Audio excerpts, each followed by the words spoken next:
Zukunft Personal 2017. I'm Agnes Suherecki, the co-founder of the WorkLife Hub, and I'm joined here by the main sponsor of Zukunft Personal, SAP, and Stefan Schüssler, who is Business Development Manager for HCM, at the forefront of the latest human resource management trends, digital HR, and Zukunft Personal veteran. You have been 10 or more even than 10 years Around here. about 10 times, Yeah. So where do you see the 2017 edition? Is this still growing, or are we seeing a little bit of saturation in the market? Where do you see this? I see it's still growing. When I'm looking at our appearance here at our booth, I see a lot of traffic, a lot of interest, also very qualified interest. People are not only looking, they also ask very dedicated questions, and I see especially the interest in digital telemanagement is rising, and the competence I see in the HR folks is much better than the years before. You see the people get in touch with topics and get more educated and ask better and more qualified questions to us. So it's really a challenge to be here and to be up to speed with all the changes, but I hope we manage it well. So there is a general maturation of the HR sector, you see. I see it, so yeah, exactly. What would you say are the key trends or the main points of interest for HR people if they come to fairs like Zukunft Personal or come to Zukunft Personal? What is it that they're worried about? What is it that they want to find answers to? I think many of our guests here are looking for guidance in how to really digital transform their HR. Most HR people feel a lot of pressure from the outside world to digital transformation. It's hard to do. What I especially see is that many HR people tell me, okay, we have a digital agenda, we have it prioritized in the right way, and now it would be up to me to really get it up and running, to get involved in the topic, but it's always operational work that keeps me up from or keeps me away from doing from working on the digital agenda, because I'm just too busy with daily business. The daily administration, transactions, is an yeah. important topic, and people are searching for guidance in order to get, let's say, a good entrance, a good start into digital transformation, and especially seeking for the first 2 or 3 steps. How could I get started? What would be a good way to go forward?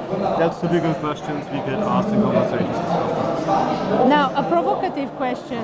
Do you think that there's a sort of paralysis because the gap of where we are today and what offer is there in terms of digital HCM is so big that HR managers or even organizations think, okay, how can we go step by step, or how can we find a solution that gets us there immediately?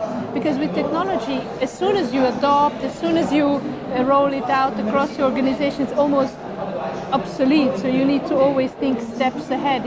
Is there this fear, or is this just in my head?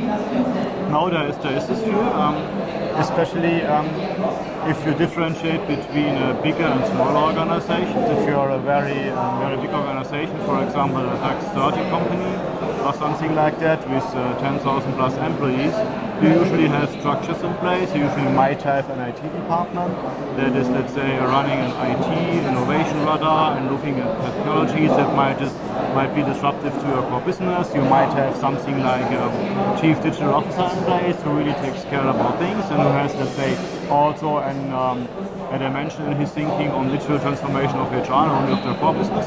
If you have that in place, you're in a completely different situation compared to, let's say, for example, a small or medium-sized company that does not have that infrastructure, and where it's HR who has to take the first 2 or 3 steps. And here this fear to, let's say, play a wrong card or do a wrong first step is obvious. I would agree with that. Yeah, and in these kind of companies, the smaller organizations, small and medium-sized companies, do you see HR and IT working closer together in looking for these solutions? Good question.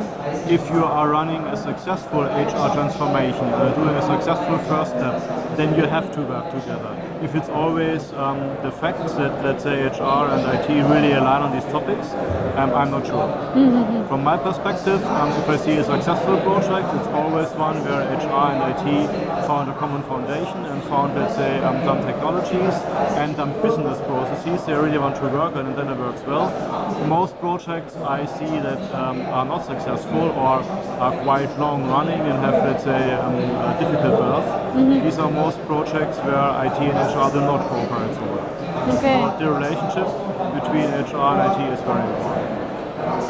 Why is it important for SAP to want to be the main sponsor of Zukunft Personal for a number of years running now? Well, simply spoken, it's a fantastic fair and it's the biggest one for us in the German market especially. We see a lot of interesting customers here, interesting people. We see a lot of potential partners, startup companies that work in the HR areas, have new ideas, talk about that. We see many very interesting speeches and presentations here, especially in the startup area, the blogger lounge and stuff like that. Very interesting. I also get from myself, for my daily work, some inspiration, and that's fantastic. It's really well spent time here and makes definitely sense to come back next year also. So I'm quite sure we will be a sponsor next year too. And I also see that some of the trends go on and develop further, like we talked in the beginning of our conversation here. Digital transformation is getting from an idea more into reality also in the mindsets of our HR customers, and that's interesting to see. And it's also something where Zukunft Personal did make an impact. I mean, you mentioned the evolution, and I was really surprised.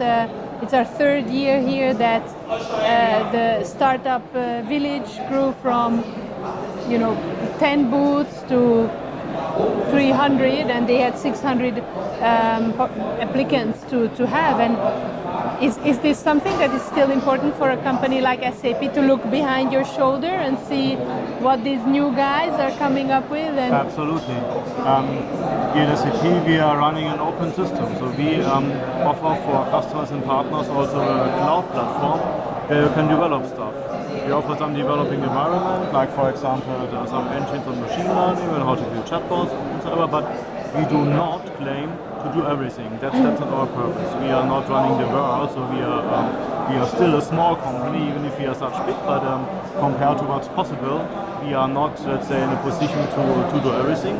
So we are happy to also co-work with partners that deliver innovations, and we are happy to see also innovation taking place in our platform that is not coming from us, because this shows that our ecosystem is working well and that we are, let's say, always in a position to adopt the trend, even if we do not create it, but we can adopt it, and we can make it, let's say, visible to our customers. If we say, here, look, just Google for SAP and chatbots, and you will find 5, 2 or 3 or 6 or 10 partners that do, for example, already deliver something. So it's very important. So maybe one more question before we go to the last question.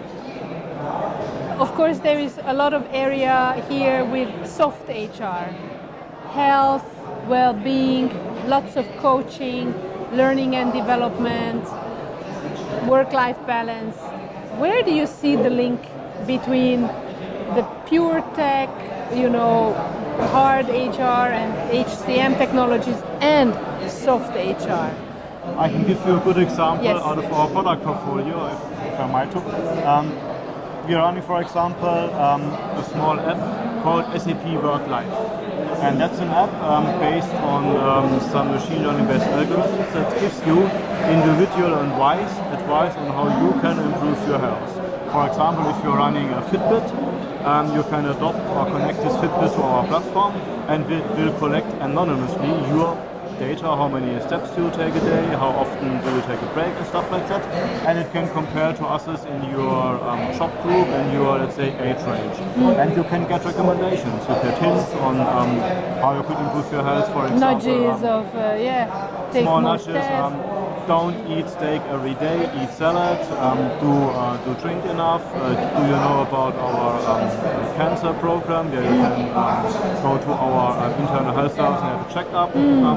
once a year, do you know all of this stuff? If you're over 50, like I am unfortunately, you get asked, what about your work-life balance? Do you do the age check, for example? How fit are you and all this stuff? And there you can perfectly see how technology supports these things. It's not been our app that tries work and life balance. The people that do so, but we can do, we can help to make things obvious and to make things transparent and to motivate people, for example, to perform a bit better in their daily lives.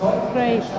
Now, coming to the last question, what if you could give one advice to HR managers or CEOs about what to look out for, what to watch, what would be your advice? Be open and dare something. Courage. Courage. Find out one spot where you really can work on. For example, recruiting is a very, very good topic just to start with digital transformation. There is not so much you really can do wrong. Take a proven technology, like for example, implement a chatbot, do video interviews, allow people, if they come to your career page, just to double click on a small video box and give a spontaneous interview on yourself. If you allow these things, you will directly see an impact, how much better your company is rated as far as employer branding and these things are concerned, and how much better it will work if you go to a recruiting fair and can present such things. This really makes a difference. Be courage, show courage. That's great. I love that advice, because you really say, okay, find an area where you're maybe the most comfortable in, where whatever tool you apply, you cannot really go wrong. And you will see the benefits, which will then encourage you to extend, right, to other areas of HR. Excellent. Wonderful advice. Well, thank you very much.